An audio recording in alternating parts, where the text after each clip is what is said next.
fortune, which had been so tardy in coming, was his only one 12-month.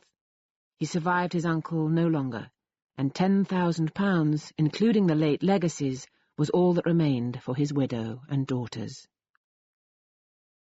His son was sent for as soon as his danger was known, and to him Mr. Dashwood recommended, with all the strength and urgency which illness could command, the interest of his mother-in-law and sisters. Mr. John Dashwood had not the strong feelings of the rest of the family, but he was affected by a recommendation of such a nature at such a time, and he promised to do everything in his power to make them comfortable. His father was rendered easy by such an assurance, and Mr. John Dashwood had then leisure to consider how much there might prudently be in his power to do for them. He was not an ill-disposed young man, unless to be rather cold-hearted and rather selfish is to be ill-disposed, but he was, in general, well-respected, for he conducted himself with propriety in the discharge of his ordinary duties. Had he married a more amiable woman, he might have been made still more respectable than he was. He might even have been made amiable himself, for he was very young when he married, and very fond of his wife. But Mrs. John Dashwood was a strong caricature of himself, more narrow-minded and selfish. When he gave his promise to his father, he meditated within himself to increase the fortunes of his sisters by the present of £1,000 apiece. He then really thought himself equal to it.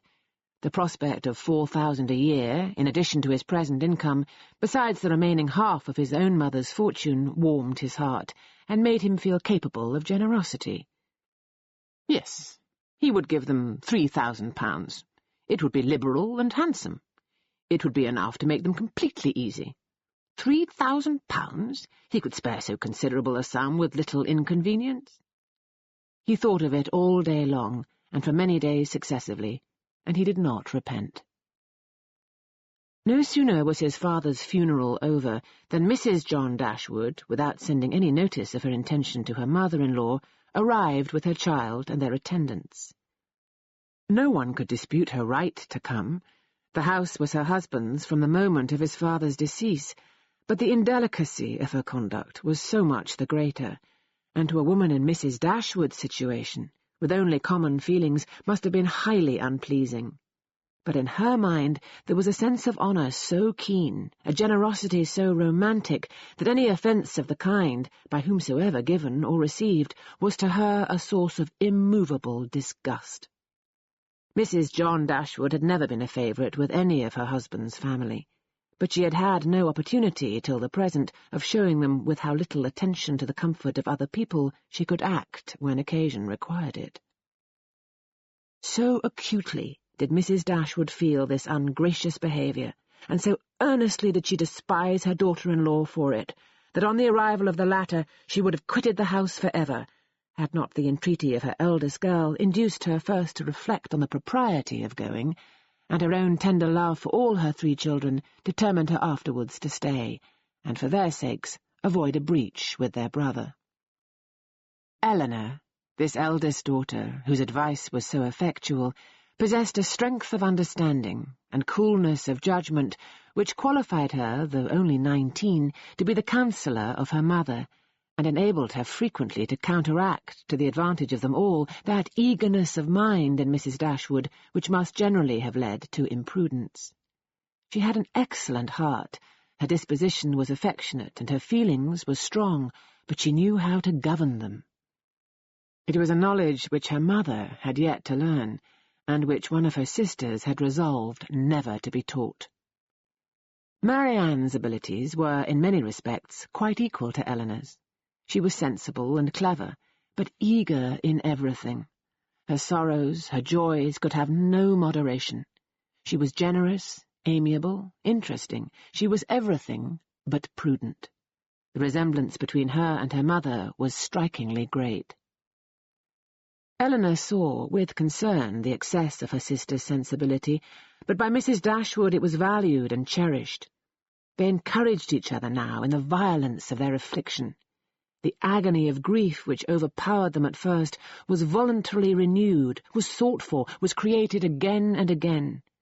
They gave themselves up wholly to their sorrow, seeking increase of wretchedness in every reflection that could afford it, and resolved against ever admitting consolation in future.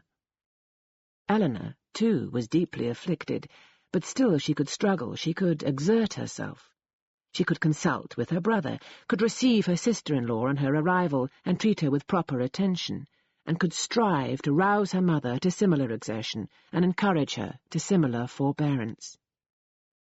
Margaret, the other sister, was a good-humoured, well-disposed girl, but as she had already imbibed a good deal of Marianne's romance without having much of her sense, she did not, at 13, bid fair to equal her sisters at a more advanced period of life.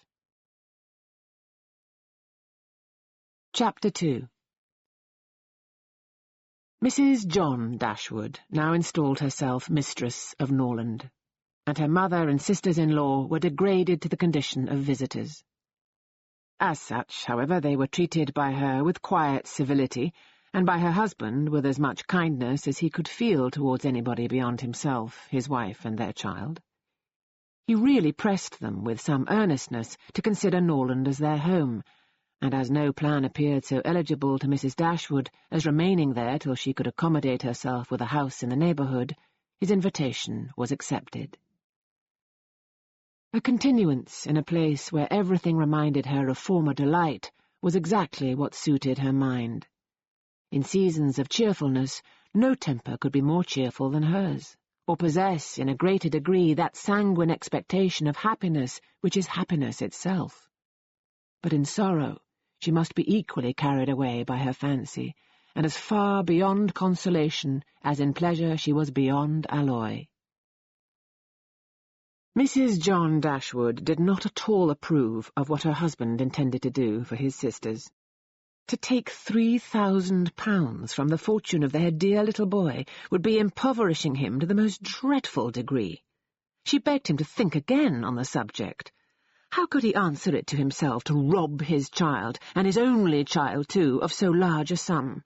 And what possible claim could the Miss Dashwoods, who were related to him only by half-blood, which she considered as no relationship at all, have on his generosity to so large an amount? It was very well known that no affection was ever supposed to exist between the children of any man by different marriages. And why was he to ruin himself and their poor little Harry by giving away all his money to his half-sisters?